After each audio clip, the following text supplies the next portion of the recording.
Новый принтер, 2 месяца в эксплуатации. 2 нет, мы поздно уже его подключили. Даже Нет, я 2 месяца назад его подключил где-то.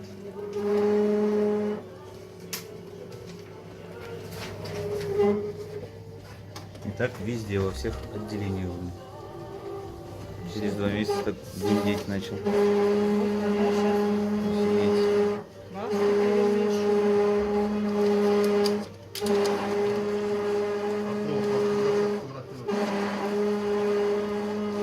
Если открою, то это перестанет. Чего откроешь? Ну там механизм, потому что остановится. Вообще кошмар какой-то. Фотоаппарат говорит, что-то не настраивается.